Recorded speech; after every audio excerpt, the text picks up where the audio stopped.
뭔가 절세 관련한 꿀팁이 또 있으신가요? 취득세에 대한 절세 방법을 알려드리려고 준비한 건데 반드시 알고 계시면 좋은 내용인 것 같습니다.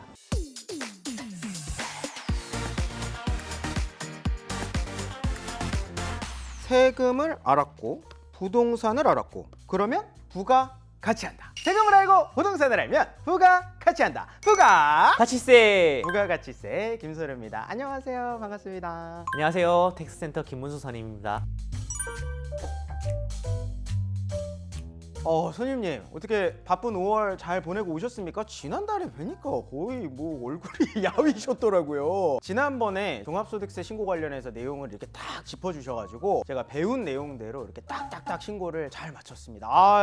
나의 멘토, 나의 일타 강사 도움이 되셨다니 다행입니다. 확실히 좀 이렇게 알고 나니까 조금 더 꼼꼼하게 하게 되고 놓칠 수 있었던 부분들까지 다 체크를 하게 되는데 구독자분들도 정말 많이 도움을 받으셨을 거고요. 자부심을 가지셔도 좋을 것 같습니다. 뿌듯합니다. 이렇게 도움이 많이 되는 텍스센터의 부가가치세 어떤 내용이 나올까 굉장히 궁금해지거든요. 오늘은 어떤 주제 준비해 주셨을까요? 지난번 김은경 수석님하고 부동산 줍줍에 대해서 다룬 걸 봤어요. 맞아요. 제가 진짜 재밌었는데 이렇게 뭐 어떻게 해가지고 줍줍하면 된다고. 청약 당첨 사실 정말 엄청난 행운이죠. 그쵸? 이제 엄청난 행운이 왔을 때 준비를 제대로 안 했다면 그 행운을 이제 이어가기가 어렵거든요. 그래서 오늘은 줍줍과 절세에 대해서 한번 알아보도록 하겠습니다. 지난번에 이제 부동산 줍줍 콘텐츠로 또 이제 엄청난 관심을 받았었는데 또 바로 이렇게 관련해서 준비해 주시는 센스 역시 텍스센터는 다 계획이 있습니다. 자, 오늘은 어떤 내용일지 조금 궁금합니다. 먼저 줍줍이 무엇인지에 대해서는 지난번 김은경 수석님께서 잘 알려주셨을 거라고 생각하고 넘어가겠습니다. 그 영상은 이쪽으로 가시면 바로 시청하실 수가 있을 겁니다. 그러면 줍줍에 당첨됐으면 뭐가 생길까요? 줍줍에 당첨됐으면 뭐 주체할 수 없는 기쁨과 평생의 업적이 생기는 거 아니겠습니까? 그렇죠. 이제 기쁨도 있을 텐데 이제 분양권도 함께 생기겠죠. 당연히 뭐 분양권이 가장 기쁜 거죠. 분양권은 관련 법령에 따라 주택에 대한 공급 계약을 통해 취득한 주택을 공급받는 자로 선정된 지위를 말하거든요. 각 세목마다 조금 다르지만 취득세에서는 2020년 8월 12일 이후 취득한 분양권은 주택수에 포함됩니다. 에? 그러면은 그 분양권만 있어도 가진 주택 수가 늘어난다라는 거예요? 네, 맞습니다. 그 부분이 정말 중요한 건데 네. 주택수에 따라 내야 되는 세금이 달라지기 때문에 그렇습니다. 그러면은 이제 가진 게 많으면 또 내야 되는 게 많잖아요? 주택 수에 따라서 세금이 달라진다면 이거 어떻게 다른 거예요? 표를 보시면 조정 대상 지역으로 일단 말씀드리면 취득하는 주택이 조정 대상 지역의 첫 번째 주택이라면 금액에 따라 1%에서 3% 정도가 될 거고요. 네. 두 번째일 경우에는 8%, 세 번째일 경우에는 무려 12%의 취득세를 내셔야 됩니다. 차이가 생각보다 크네요. 그런데 여기 중요한 포인트가 주택수의 판정 시점입니다. 주택수의 판정 시점 이게 무슨 얘기일까요? 분양권에 대한 취득세를 내는 시기는 언제일까요? 적절한 때? 주택이 완공되면 뭐 내지 않을까요? 바로 그것 때문에 많은 분들이 실수하는 부분인데요. 취득세법상 분양권의 취득 시기는 분양계약 체결일인데 네. 취득세는 주택이 완공되고 내다 보니까 주택수를 헤아리는 시점을 헷갈리게 되는 겁니다. 분양권에 당첨되어서 취득을 했을 때 주택으로 인정이 되었는데 취득세는 주택이 완공되고 내야 되기 때문에 나 언제부터 두 채인가? 나 언제부터 세 채인가? 헷갈릴 수 있다라는 이야기인가요? 정확합니다. 실제로 있었던 사례인데요. 네. 부모와 자녀가 함께 살고 있는 가정이었는데 부모님이 두 개의 주택을 보유하고 있었고 이후 자녀가 분양권에 당첨이 돼서 분양 계약을 했던 사례입니다. 분양권 계약한 집을 남겨두고 갖고 있는 주택 두 개를 모두 처분을 했습니다. 분양권의 주택이 완공되는 시점 세 번째 주택으로 인정을 받아서 중과 적용이 되었던 사례가 있었습니다. 주택 두 개를 가진 상태에서 분양권 계약을 해버렸고 그 이후에 주택을 양도하기는 했지만 주택수의 판정 시점은 분양계약 당시이기 때문에 분양권 주택을 완공했을 땐 주택이 한 개지만 판정 시점 기준으로는 세 개 주택이 되어버린 거다.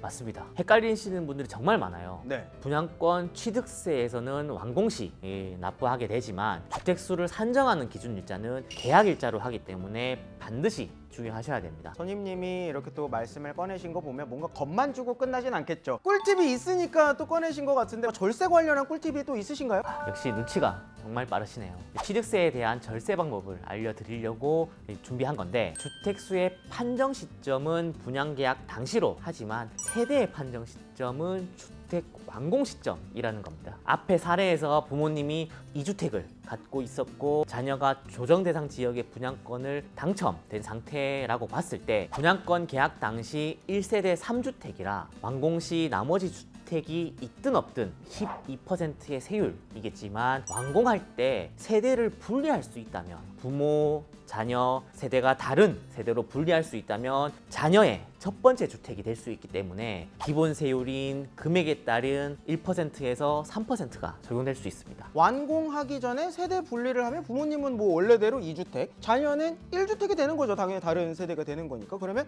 기본 세율만 적용이 되는 거네요. 맞습니다. 혹시 나중에 신경 쓰지 못했더라도 이제 추후 세대 분리를 통해 해결할 수 있는 부분인 거죠. 선임님, 그러면 이제 분양권도 사실은 제가 알기로는 이게 사고 팔 수 있는 걸로 알고 있거든요. 그러면 이게 또 양도세가 발생하나요? 당연하죠. 분양권도 사거나 팔 수가 있는데 이걸 분양권 매매 또는 분양권 전매라고 할 수 있습니다. 그리고 이럴 때는 당연하게 양도세도 발생하게 됩니다. 그런데 그 세금이 정말 어마어마합니다. 어마어마하다고요? 청약 당첨일 이후 분양권을 1년 미만에 매도하면 70%. 예?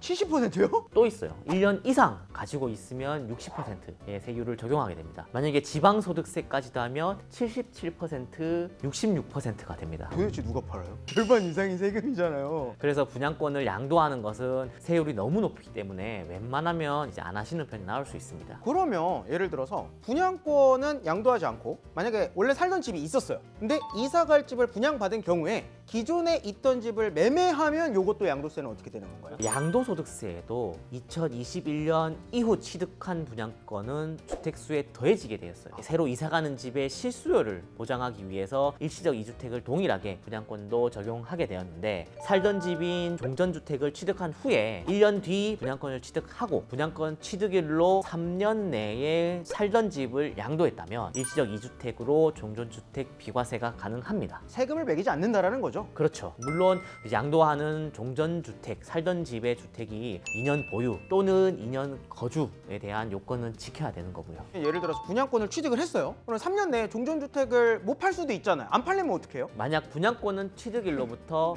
3년까지 가지고 있고 있던 주택을 팔지 못했으면 이 또한 이제 실수요자를 보호해야 되기 때문에 이제 일시적 2주택 비과세가 또 추가적으로 가능할 수 있는 부분이 있습니다. 네. 단 이제 조건이 종전주택 취득일로부터 1년 뒤에 분양권을 취득했고 분양권 주택 완공일로부터 3년 내에 종전주택 살던 집을 양도하고 세대가 완공된 분양권에 전부 이사를 해서 1년 이상 거주를 하셔야 되는 조건이 하나 더 붙습니다. 아, 그럼 이렇게 이해를 하면 되겠네요. 이제 분양권을 이제 실거주의 목적으로 사용하면 비과세 혜택을 받을 수 있도록 여러 가지 제도가 준비되어 있다라고 보면 될 것 같네요. 근데 예를 들어서 실거주가 목적이 아닌 경우도 있잖아요. 다양한 케이스 바이 케이스가 있으니까요. 그럴 때는 어떻게 해야 돼요? 만약 분양권을 실거주 목적이 아닌 이제 투자 목적으로 취득을 하셨다면 여러 가지 고려해야 될 상황이 있는데요. 이제 분양권이 완성되어 주택이 됐을 때 주택 취득일을 따지셔야 됩니다. 주택 취득일은 이제 잔금일과 사용 승인일 중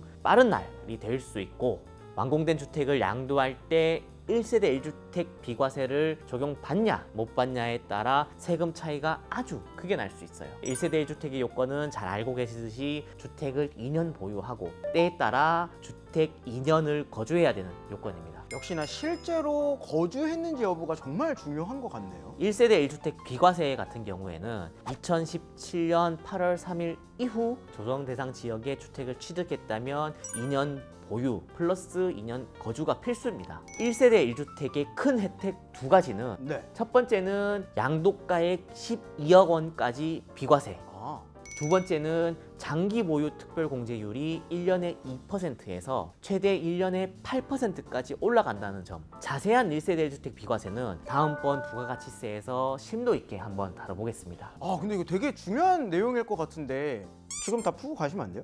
그러면 이제 오늘 한 3시간? 집에 갈 수가 없구나. 네. 자, 그러면 내가 만약 2년 이상 그 전세를 주다가 팔려고 하는데 거주 요건이 있잖아요. 그게 있다면 1세대 1주택 비과세 혜택을 받지를 못하게 되는 건가요? 안타깝지만 맞습니다. 장기 보유 특별 공제율 같은 경우도 네. 일반은 1년에 2%씩 늘어나게 되는데 1세대 1주택은 1년에 보유 4%, 거주 4%, 합산해서 8%이기 때문에 차이가 정말 크게 되죠. 이렇게 숫자만 보면 작게 느껴질 수 있는데 네. 만약 과세 대상 양도 차익이 8억이라고 가정할게요. 10년 보유, 10년 거주를 모두 했다고 한다면 일반 장기 보유 특별 공제율은 20%인 1억 6천만 원의 감산 효과가 있겠지만 1세대 1주택 비과세 같은 경우에는 80%인 6억 4천만 원의 장기 보유 특별 공제율을 받을 수 있습니다. 따라서 일반 세율로 단순 가정할 경우에 일반 장기 보유 특별 공제를 받았다면 약 2억 5천만 원의 세금을 내야 되는 거고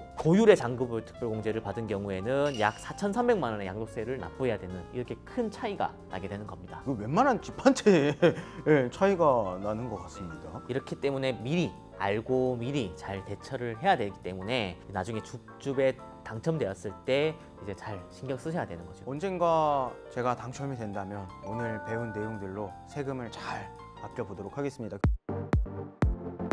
자, 지금까지 줍줍했을 때 세금은 어떻게 할까에 대해서 한번 알아봤는데요. 이게 꼭 줍줍했을 때뿐만 아니라 분양권 매매와도 관련된 내용이고 어떻게 보면 우리 라이프 사이클과 관련된 그런 내용인 것 같습니다. 최근 분양권 거래나 주택 거래가 활발해져서 반드시 알고 계시면 좋은 내용인 것 같습니다. 구독자분들이 언젠가 청약에 또 당첨이 되어서 또 이 영상을 보시고 세금에 대해서 고민하실 수 있는 그날이 꼭 왔으면 좋겠습니다. 그리고 이 영상을 통해서 싹 다 해결이 되었으면 좋겠습니다. 정말 언제 올지 모르잖아요. 그렇죠?